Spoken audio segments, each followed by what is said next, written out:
Welcome into the latest edition of ESPN FC. I'm Dan Thomas, joined in the studio today by Craig Burley and Stevie Nicol. We also welcome to the programme Frank Leboeuf with us, as is a very happy Pablo Zabaleta, as Manchester City thrashed Arsenal by 4-1 at the Etihad to close the gap to 2 points at the top of the Premier League table and making Pep Guardiola's side now the big favourites to once again win the Premier League. It was a game we've been looking forward to for a long time. It was a game in which Manchester City completely dominated. Yeah, I mean, this could have been... Well, when you think about the other chances that City had, first and second half, it could have been 6 or 7. I mean, it could have been. They completely took them apart. I mean, if Arsenal had gone to the Etihad at a time when they still had their mojo, I think it would have been a contest. But they've lost theirs, and City got their mojo back weeks ago, and they've been like a steam train just going forward. And we've talked about it. All the best players playing really well at the key business end of the season. We saw that again today. Rodri, Stones, Gundogan, Haaland, although he missed chances, and particularly Kevin De Bruyne, who had a kind of heavy-legged part of the season around the World Cup before and after. But this, unfortunately, wasn't a contest today. It just wasn't. City was so good. To clip a few more balls earlier, not up high, just clipped over the top with nice pace on it into Erling Haaland. He can take it on his chest or his feet. And then De Bruyne works from a wider position in behind the Arsenal midfield, particularly Partey, which he did. And then he worked off as a pair off Erling Haaland, and it worked beautifully for them. But Arsenal just didn't deal with that. So they'd obviously configured a plan before the game of if it was going this certain way, the game, they were going to play this way. And of course, it's more difficult to do that if you A, have a false 9 and B, have Julian Alvarez up front. But when you have Erling Haaland up front, who you can clip it up to, and he can be physical and hold it up, then De Bruyne can go and work from him. So, yeah, I just thought it was a bit of a masterclass from the manager. You know, he takes all the kudos for it, but the players performed on the field as well. Frank, De Bruyne and Haaland, as Craig's saying, playing with this attacking nous that Arsenal just didn't seem to be able to deal with. How do you try and defend two players who are playing in those positions and in that sort of form? Well, you have to make sure that you cover each other. Holding was most of the time with Haaland. Maybe too close, certainly too close to him. It's what happened in the first goal when Haaland went around him, and that's the first mistake. And after, you have to make sure that the three at the back is gonna cover you and cover the spaces behind you. That's what Gabriel especially should have done in the first goal. Even if you have to recognize the talent is there, that De Bruyne is so clever, he knows exactly where he has, whether to put the ball or to run to get the ball from Haaland.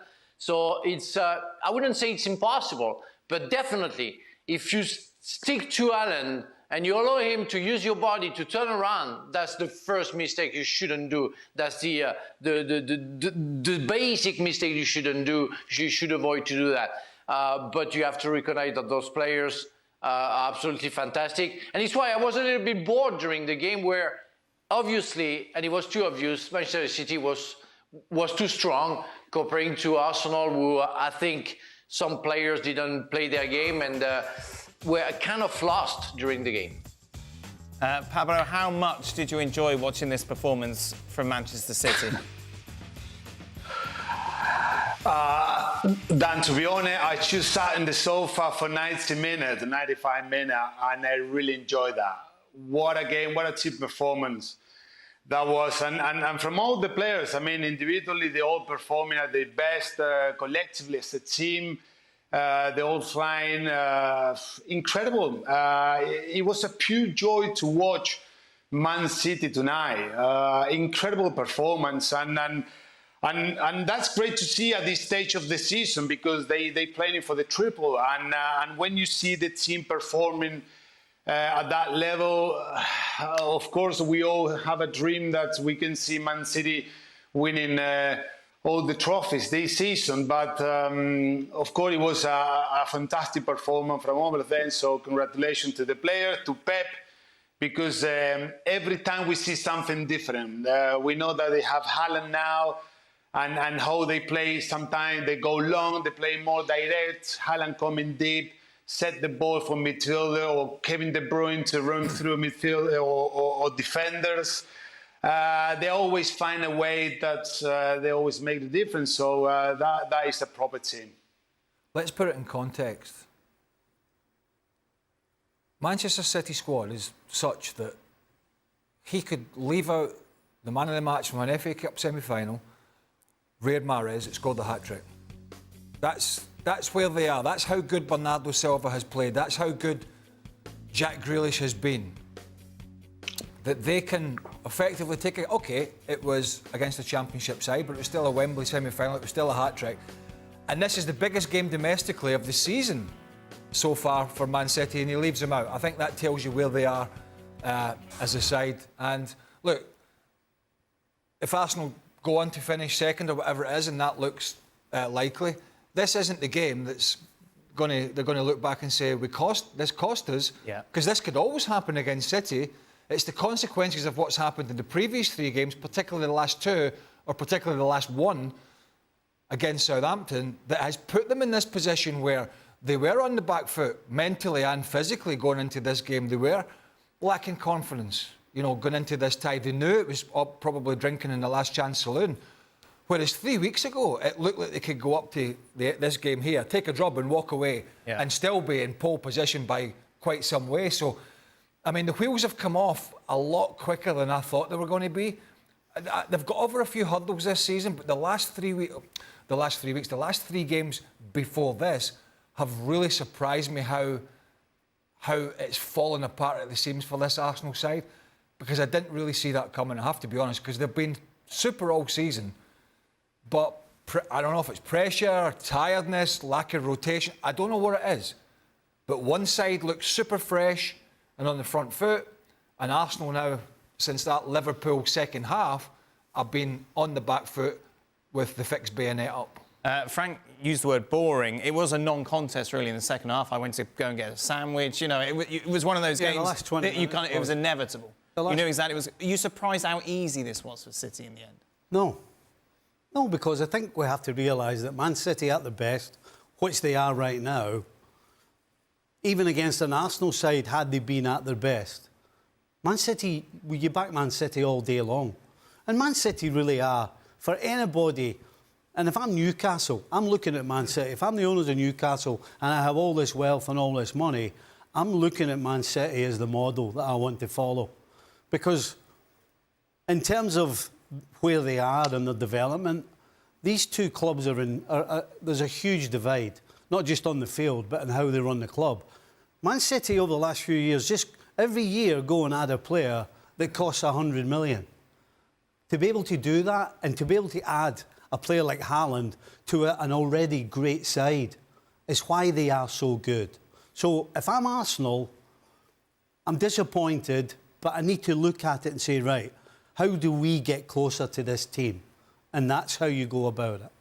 If it was Arsenal, Pablo, that had won, 5 out of the last 6 Premier League titles and Manchester City looking for their first title, do you think we would have seen a different game today? How much did the psychology of City having been there and done that in the past compared to this young, inexperienced Arsenal side, how much did that play a part, if any, today?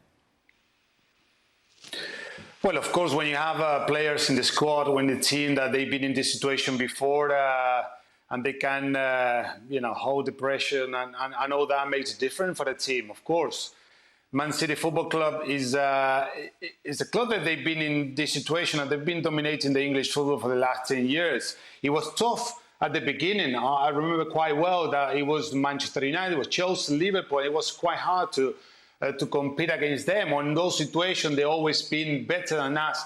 And in that moment, but then after 10 or 12 years' time, you could really see that now Manchester City players, they get used to it in those situations where they can really compete and they don't feel the pressure. Something that probably you could see in some of the Arsenal players, because it's a quite young squad. Some of the players, they've not been in this situation before. They're playing well, they're a good team, but it's in those moments, in those games where you have to go and put in a good performance.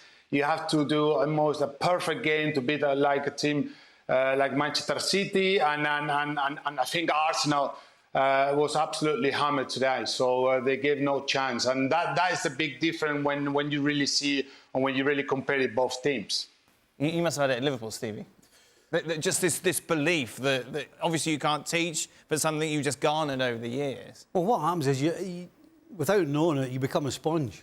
You get brought into a situation and a culture that begins to soak into you. And before you know it, you're part of it and you're doing the same things and winning games. And for Manchester City,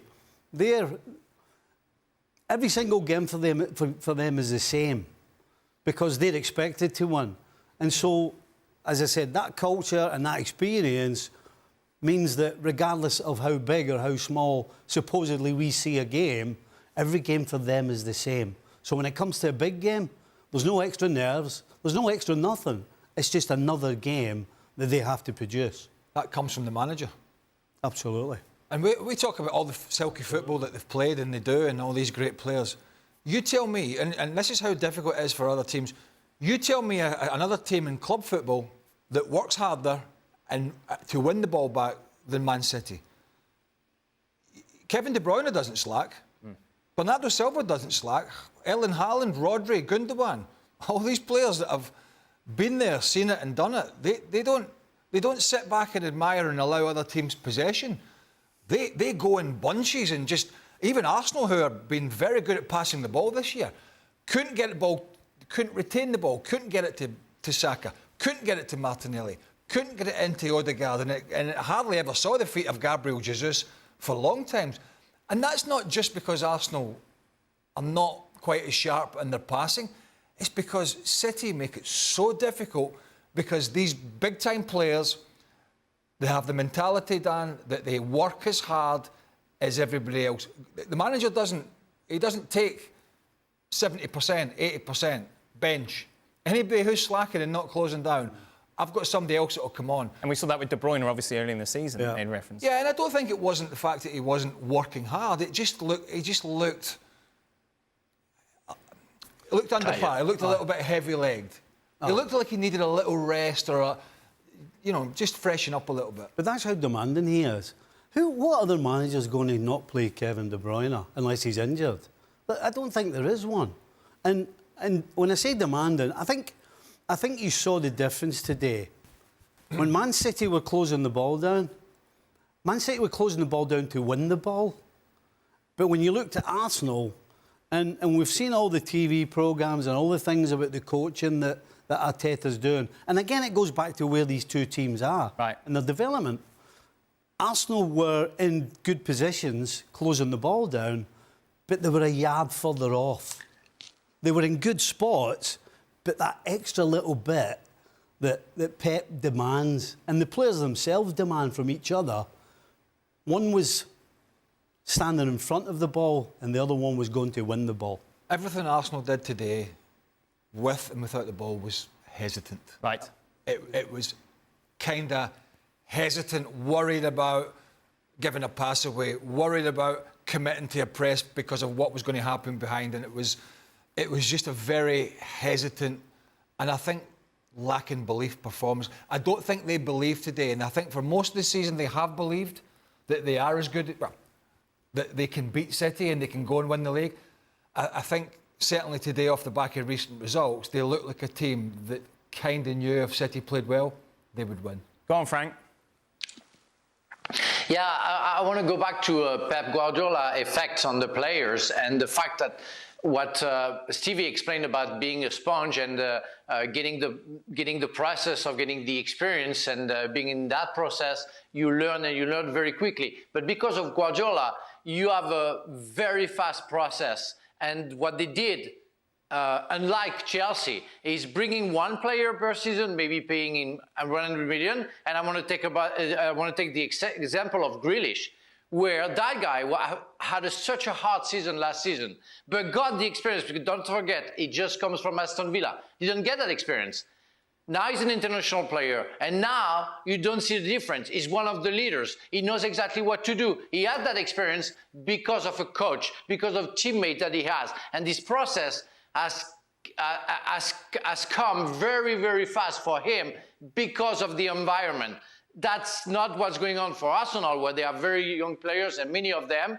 And it's what happens with Chelsea, where you bring young players, you pay them a lot, but they don't get into that process with the environment of already experienced players and big coach like Guardiola is. That's the difference, I think, between Manchester City, Arsenal, and of course Chelsea. Pablo, what impresses you most about Guardiola? Well, I only spent one season with Pep when he first came to Manchester, and he's a genius. I mean, he's a great coach, about tactics, but especially in the way he managed all the players off the field as well. And he creates always that, that healthy competition between players, because he knows that you've got a big squad. The squad depth of Man City is incredible. But you have to perform. If you want to keep a place in the starting 11, you have to perform week in, week out. You have to give 7, 8 out of 10 almost in every game, because you have someone else. And it doesn't matter who you are for Pep. And he have to bring someone who is 17 years old or 18 years old. It doesn't matter. If he believes that he's good enough to play and he can do what he expects, he does it. He doesn't have a clue on who you are. And the players can really see that. And that's why he's so good at this. It's not only about tactics and in the way they play out from the back and all this and playing, he always set up the team to attack. That's brilliant. We all really enjoy watching all the team from Pep Guardiola. But also we have to say in the way he always manage all the players and the team, and how he demands 100% from the players, and he create the right mentality between all of them to compete, to go again. And that is what makes the difference for Manchester City at the moment. He improves players, doesn't he? Yeah. And if he doesn't think he can improve you, he'll sell you. I mean, look at what Sterling's gone. Obviously, Cancelo went as well, Jesus, and it all seems to have made sense looking at what they've done this season. Obviously, Jesus has been good for Arsenal, but City haven't missed him. No. Well, you're not going to miss him when you bring Erling Haaland in. Yes, yeah. But I think he saw that Raheem Sterling was, still a good player, but was going to be surplus to requirements on a regular basis. To be fair, I think Sterling realised that as well. So they got good money for him, great money for him, if memory serves me right. And he's not playing exactly well at Chelsea, and they've got Foden, Silva, Mahrez, Grealish, young Cole Palmer can all come in and fill these positions and have done. So yeah, I mean, looking at the way they're playing in every competition this season, both domestically and in Europe, the only thing that I can see that will beat Man City is Manchester City. I don't see any other team in Europe. No. Champions League, I don't see any team now between now and the end of the season beating this side unless Man City make mistakes. Simple as that. What will Arteta be most disappointed with his side as he's reflecting on this game tonight? I think he'll be disappointed that there was such a wide gap between both sides. And it might... Could he have done something? Nothing, absolutely nothing. Really, we were talking... We give him a pass for this. Yes. Craig and I were talking during the game. We were like, at half-time, right, what do you do? What can you do? Right. So, what do you do and what can you do? And the answer to both questions was nothing. He was sat on the side talking to his assistant, and we're trying to figure out, what could they be talking about? Because can they change the way they play? Well, they can't change the way they play because the way they play has gotten them to where they are. And you can't just all of a sudden rip it up in the middle of a game against a team like City. So you can't do that. So do you make personal changes? Well, they didn't have personnel changes to make. Yes, he brought Trossard on. Could he have brought Trossard on at half-time? Yeah, would it have made any difference? No. I mean, so you're looking down your bench and there's nothing you can do to make yourself any better. So, disappointed in that they're not as good as he probably thinks they are. But I think in a cold light of day, he'll go, right, I've got us to where we are. So now I need to go back and I need to sit down with the sporting director and everybody else, and we need to have a conversation about how we move this team on from where it is now. Because they have to go and do what City have done, starting 8 or 9 years ago. And they have to sign 2 or 3 more players who absolutely get straight in that first 11. And then you have that competition for places that Pablo's talking about, where you've got real players sitting on the bench. Not and no disrespect, not playing a holding for 5 and 6 games who's not good enough to make you Premier League champions. So that's what Arsenal have to do. So, yes, be disappointed, but don't... Just look at the big picture. Do you agree, Frank? Arteta gets a pass for today? Stevie, I'm sorry. Stevie, I'm sorry, but don't you think that nowadays teams don't have any plan B? I know the Liverpool that you play for, and those teams I used to watch, and I saw Marseille as well in the 90s. They were able to have a plan B. They were able to only defend and not concede any goal. And in another game, give a big pressure on the other team and be able to play differently. I feel that, and it's not about only Arsenal. It's all about, I don't think City knows how to play differently. I don't think Bayern Munich knows how to play differently. It seems to be that nowadays, a team has a certain way to play and stick to it, are very good at it, but don't have any other possibility if they are in danger. Arsenal was the example today, but they're not the only one. And that's, I think it's a question mark right now. Why they cannot be able to only defend and try to park the bus and not concede any goal because you play against Manchester City. I think that is one of the things that when they went 1-0 up and it was clear that they were clipping the ball into Haaland and De Bruyne was getting the space and that their pressing game was, as Stevie said, kind of half-hearted, was, and it's hindsight, but just to say, listen, OK, this team are up for it today. They're carving us open. Here's what they're doing, and De Bruyne's getting space. Let's get Martinelli back in. Let's get Saka back in. Let's just drop a little bit deeper. Let's drop Xhaka and Partey in front of Holding and Gabriel, and just as Frank said, just not quite park the bus, but just sort of deny that space and allow Diaz and Akanji and John Stones and Kyle Walker possession. And if they break you down with a great pass, they break you down with a great pass. But Arsenal continued to do what they were doing from the first 5 or 10 minutes, and De Bruyne continued to do what he was doing for pretty much all of the game. So he's creating that much, when he's getting that much space, you've got to you somehow got to say to somebody, let's have 10, 15 minutes here and make it difficult for them, and we might hit them on the counter. So why didn't he do that? Is that him? He just kept plugging away. Is that a point towards the inexperience of Arteta? Okay. Because at the end of the day, this is your first job. Right. So does that say something about Arteta that he doesn't? Is he not doing that because football snobbery? Well, I don't do that. We can't do that. We can't park the bus. We didn't do that under Pep. I learned a lot of things under Pep, but then he must have learned a lot of things for Davy Moyes. Right. So why didn't he go to the Davy Moyes part of it and say, right, when things are not going well, we sort of get a little bit deeper and a little bit tighter? Is that to do with Arteta being stubborn and snobbish a little bit and not wanting to do that? How difficult is it to defend him? Obviously, Craig mentioned, he could have got a hat-trick today without any sort of problem. He didn't have the greatest day in front of goal, but the hold-up play and just the nuisance that he causes to the centre-backs. Yeah, of course. It's so difficult to defend against this player. If you're a defender, you want to, or your team or your back four want to defend high up the pitch, he will make the run in behind. He's so quick and powerful, so hard to defend. If you want to defend deep inside of the 18-yard box, his movement inside the box, incredible. He's really strong in the air. I mean, you want to go shoulder to shoulder, no chance. I mean, it's quite hard to defend against that player. That's why he's making team really difficult for defenders.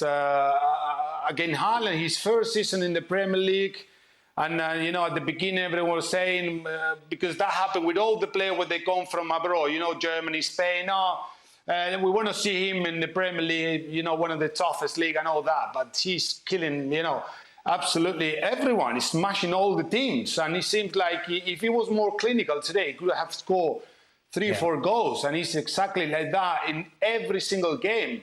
And don't forget that Pep took him off after 60 minutes in some of the games to give him a rest. Imagine if he played 90 minutes every single game. He would have 60 goals by now. But what a player, what a signing. And I always say the thing, I hope he can continue playing that way. He's only 22. You know, first season at Man City, doing really well. Hopefully he's, you know, be humble, continue with that ambitions to continue growing as a player, as a person. And hopefully he can, you know, bring a lot of success to Manchester City and hopefully stay for so many years. I don't want to see any talking about moving to Real Madrid or all that. Sheffield United dealt better with him Right. at the weekend than Arsenal. And maybe that was because Arsenal were a bit more open. But he never really got any change from it was a back three. Gabriel and Haaland just couldn't deal with him. And when you've got a guy that size, even if you're a big centre-back, what's the point trying to have a fight? Sure. What's the point trying to get too tight when he can spin you? You've got Exactly. You've got to just play. You've got to play a bit cuter, and Arsenal just didn't. And I suppose the difficulty is when you've got De Bruyne moving around behind as well. It is kind of off-putting as a centre half, or whether you step in or whether you don't. But those two in particular were just such a handful today. Yes. And Arsenal left themselves open to that by the way that they played. Frank, defensively, the thing for Haaland that you notice is just constant, all the time, annoying you, basically. He is, and that's the thing. You have to be very strong physically, you have to be reactive, you have to anticipate most of the time. But you can read this game in a way that it can be a little bit slow the first 4 yards, I would say. Now, after when he's launched, it's over. It's over because it's so powerful you can't deal with him. It's why I was talking about not maybe sticking too much to him because you lost the fight, that's for sure. If you try to fight with him, you're going to lose it. But if you try to be a little bit smart, be in a shadow of him, you know, and try to get maybe the 2 yards that you need when he turns to get with him, then you get that space that you need and maybe that anticipation needed to get the ball before him. And definitely, you have to have your friends, you have to have your teammates working with you. It's why you have to delay with the 2 yards, all his runs, all his ball when he gets the balls, in fact, to wait for your teammates to go and surround him. That's the only way. That's the only way you can deal with him. Otherwise, like it was today, sticking to him, Gabriel not covering it, not being helped by the guy on the side. It's impossible. Too much spaces for him. It's heaven. As Craig said, against Sheffield United, he didn't have any spaces. He didn't have any spaces, so he couldn't do what he wanted to do. There's a little problem though. Everything Frank said is spot on. You know, but if you think about it, yes, you need your mate that plays beside you to cover you. But when you're playing against Manchester City, unfortunately, you've got Bernardo Silva, you've got Gundogan coming through the middle, you've got De Bruyne running at you with the ball, you've got Jack Grealish coming from the inside. So this whole time, you need two players to take care of Haaland. Who's going to cover everybody else? That's the problem. Right. If you want to take care of him, say, right, today we're taking care of this guy. Unfortunately, they've got 5 or 6 others who take advantage of all the space that's created because he's causing havoc and he's not even got the ball at his feet. Which is why you need to drop a bit deeper if you're going to give yourself a chance. And when that long blonde hair fell down, Stevie got really angry. He got very angry again. Do you know what? It's the moment of the day. He's getting angry about Why are you something. getting angry at his hair? I was like, you know what, bring him a horse on so we can see him his horse and his hair will be flying. And he'd be like that. Why does hair make you so angry? I thought it just annoyed me. Yeah, but you know what annoyed me, actually? He kept touching it. He kept giving all this every 2 minutes. Well, then he scores a goal. Every time the ball went out of play, he was. You've got my mate to get it all right. I think you're concentrating in the wrong area here. Well, the game was over. It was the only thing to think about. That was it. Didn't he, Dan? He went, look at his hair! And he's touching it again! It's like, all right, Stephen, calm down. Overall, though, the reason we have focused so much on this game, because it is a significant contributor as to who will win the Premier League. Manchester City were favourites going into it. They are even bigger favourites now, 14 to 1 on. That means you have to put on $14 to win one. Arsenal 8 to 1. City with 2 games in hand. Destiny, of course, now very much there. So let's just take a look at the remaining fixtures. And for City, Fulham, West Ham, Leeds, Everton, Chelsea, Brighton, you could really put any team there at the moment, considering how well they're playing. For Arsenal, Chelsea, Newcastle, Brighton, Forest and Wolves. Frank, is it over? For me, it's over, unless, Manchester City is again makes some mistakes in Champions League and doesn't go through, because maybe the positive effect of winning all games might be stopped at some point because of Real Madrid, because they made a mistake. That's the only way that I can see Manchester City maybe being stuck at some point. Otherwise, all the team that we see, no team can deal with. Well, as Craig said before, nobody can deal right now with Manchester City. And only Manchester City can lose the title. Like only Manchester City can lose the Champions League and the FA Cup, I think. So, for me it's over, because on top of it, Arsenal, they're going to lose it. They're going to lose it in their mind. When Arsenal lost to Everton, and it was a surprise, they picked themselves up with one of the best gritty second-half performances at Aston Villa. Yes. And kicked on. And they really showed some steel. But I don't think they're coming back from this last 4 games. 2-0 up at Liverpool, 2-0 up in whoever was it they played after Liverpool. West Ham. Losing 3-1 at one point to the team at the bottom of the league at home. Southampton. Thank you, Frank. And you're welcome. And getting a pasting at the Etihad. I just think this one has just completely going to take the wind out of the sail. The last 3 or 4 games. And I just don't see how A, they bounce back from that now, and B, how City are going to falter, as Frank said. So yeah, it's going to be going to the blue half of Manchester again, I think. How many other trophies will they win as well? Of course, favourites to do the treble. As Frank mentioned, they've got Real Madrid over 2 legs in the Champions League. And also there's the little matter of the FA Cup final. They're 4 to 1 on to win that against United at Wembley. Of course, a game that is live on ESPN+. Well, thank you very much for watching ESPN on YouTube. For more sports highlights and analysis, be sure to download the ESPN app. And for live streaming, premium content, and let's not forget as well, ESPN FC 7 days a week. Subscribe to ESPN+.